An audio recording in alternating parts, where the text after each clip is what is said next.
Vamos a empezar a recordar un poco a la gente que intervino porque nos parece de justicia, porque el tiempo pasa de manera inexorable y la memoria es frágil y nos olvidamos de todos los que han intervenido y no queremos ser nosotros los únicos que en estos momentos estemos aquí, sino que nos acordamos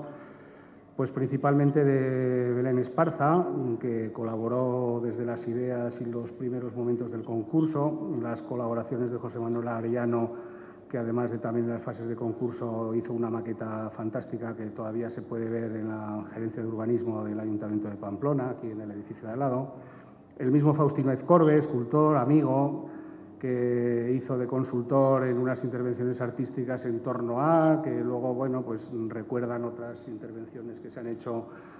para el tema de salidas de chimeneas. Bueno, ya contábamos nosotros en que la colaboración escultural o artística iba a ser importante en el desarrollo del proyecto. Y también de Jerusalén Miqueleiz, que era nuestra histórica experta en temas de Ciudadela, que luego investigadora en trazados, en cosas, en archivos, que luego se relevó como importante a la hora del concurso. En el desarrollo posterior del proyecto,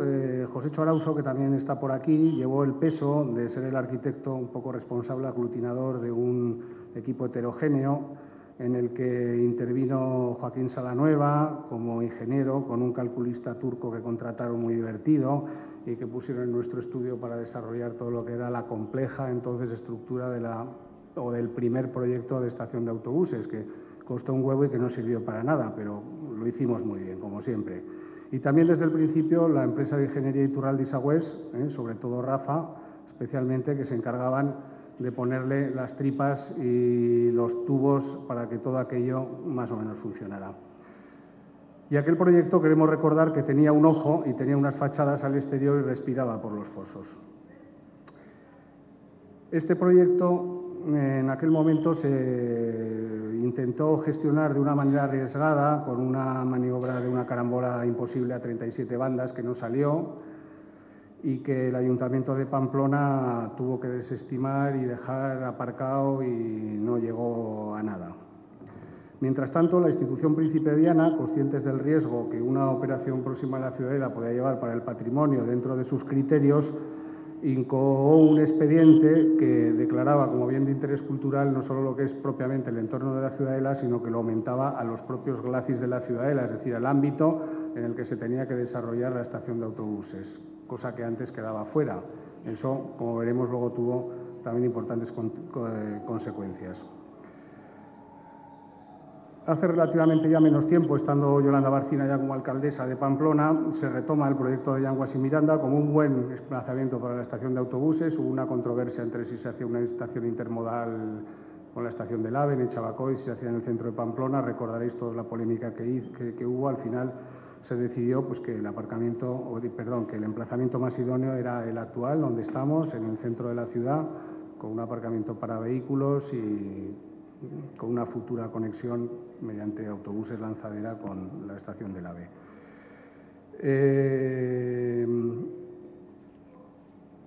El proyecto, de alguna manera, al declarar patrimonio, bien de interés cultural, el ámbito en el que nos movemos, tenía que atender o se tenía que adaptar en esta fase ya segunda de proyecto, en donde el proyecto inicial del concurso no valía para nada, era un contrato de reforma del proyecto, en realidad habían cambiado todas las normativas técnicas, todas las normativas de instalaciones, todas las normativas de ruidos, es decir, estábamos en el mismo sitio y era el mismo proyecto, pero todos sabéis que el proyecto, 10 años después, hay que hacerlo nuevo. Y había otras condiciones importantes, como era que el cruce de Yanguas y Miranda y Conde Oliveto tuviera una consideración especial, que fuera totalmente subterráneo, es decir, no nos dejaban emerger absolutamente nada, justo los accesos, sin más, que no hubiera ninguna señal de identidad exterior y que además pues, se trasladara todas las señas de identidad de donde nosotros inicialmente las teníamos previstas, que eran en la Avenida del Ejército, confluencia con Conde Oliveto, es decir, la Plaza de la Paz, hacia Yanguas y Miranda. Y a la vez hubo que buscar un nuevo aparcamiento alternativo al proyecto inicial para sustituir el que estaba previsto a continuación de la estación de autobuses por uno que no ocupara más espacio que el propio espacio de la propia estación porque afectaba el bien de interés cultural. Por seguir recordando intervinientes, en este proceso también estaban Josep Agustí y Miriam Lander, que fueron desarrollando todo el proyecto y haciendo que todo esto fuera más o menos llevadero y ajustado a las condiciones que nos iban poniendo desde las distintas instituciones.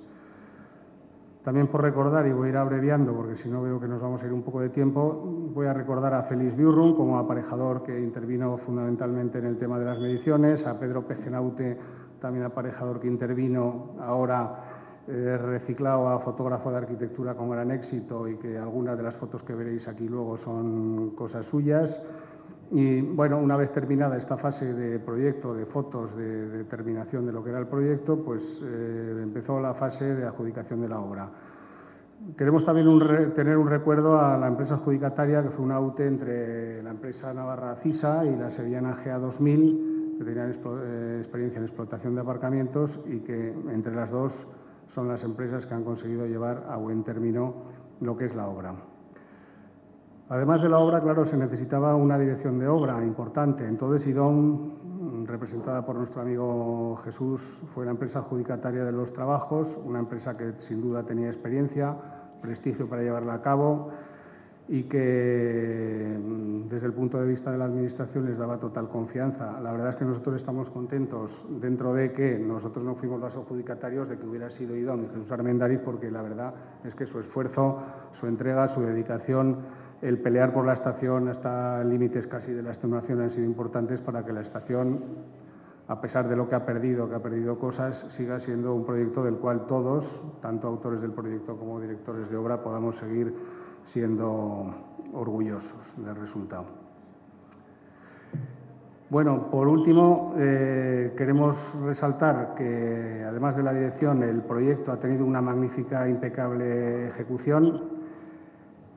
que como resumen creo que nuestra actitud, tanto desde el proyecto como desde la dirección, no ha sido una exhibición de estilo ni de profesión preciosista, sino un ejemplo de cómo la arquitectura, a pesar de todos los contratiempos y de todas las dificultades, está al servicio de una ciudad. Hay que pelearse por la ciudad, hay que pelearse por los ciudadanos, por dar un servicio, porque la obra esté acabada y sirva al fin que se necesita, con sus aciertos o sus carencias, y que puede ser un buen ejemplo de un medio en el que la crisis que nos toca vivir todavía los arquitectos podemos ser útiles a la sociedad resolviendo temas que a todos nos competen y que a todos nos deben interesar. Incluso el tema que ahora hablará Manolo, más importantemente de lo que ha supuesto en cuanto a la recuperación del patrimonio arquitectónico. Bien, creo que no me he olvidado, y si me he olvidado de alguno de los intervinientes, pues que me disculpe, y sin más, pues le paso la palabra a Manolo Blasco, que desarrollará la conferencia sobre el proyecto. Gracias. No va a ser una conferencia, va a ser una reflexión sobre algunos aspectos que nos vamos a lanzar, sobre todo para que luego, en todo caso, haya algo de debate. Explicar la estación no tiene más interés que, en estos momentos, que recordar aquel proceso largo y la anécdota que le oía a Luis Tena decir que no fue él. El nombre lo puse yo, que era Luis Tena. Porque yo recordaba que en aquel día en el colegio, llevando las cajas, llevándole de portador yo las cajas de los proyectos de la Misericordia de Tudela, pues se organizó aquel pequeño coro. Y en aquellos momentos fue el interés por preguntar y por tenerlo tan cerca. Y bueno, pues es que una obra larga la puedo explicar igual mejor desde una imagen que igual tenéis todos. Yo creo que todos conocéis Urdiain. Urdiain es uno de los pueblos más bonitos que hay en Navarra, está en la Barranca, y tiene unos caseríos maravillosos. Íbamos, cuando estábamos en la escuela, a ver, ya casi acabado, una obrita que estaban haciendo Ñegue y Ustarroz, que era la reinterpretación de un caserío fantástico. Y de repente se hizo un frontón que desde abajo de la carretera pesa más que toda la historia del pueblo de Urdiain. Bueno, ¿qué significa esto? Que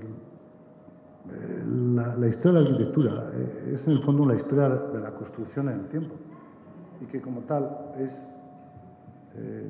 yo creo que el resultado de un proceso de decisiones que las va filtrando. La sociedad filtra muchas cosas. Las cosas que se hacen con ese tiempo, yo creo que acaban teniendo bueno, pues incorporaciones en ese proceso de decisión y a la vez tienen pérdidas, como pasa en la vida. Si recordamos, desde el año 92 hasta ahora,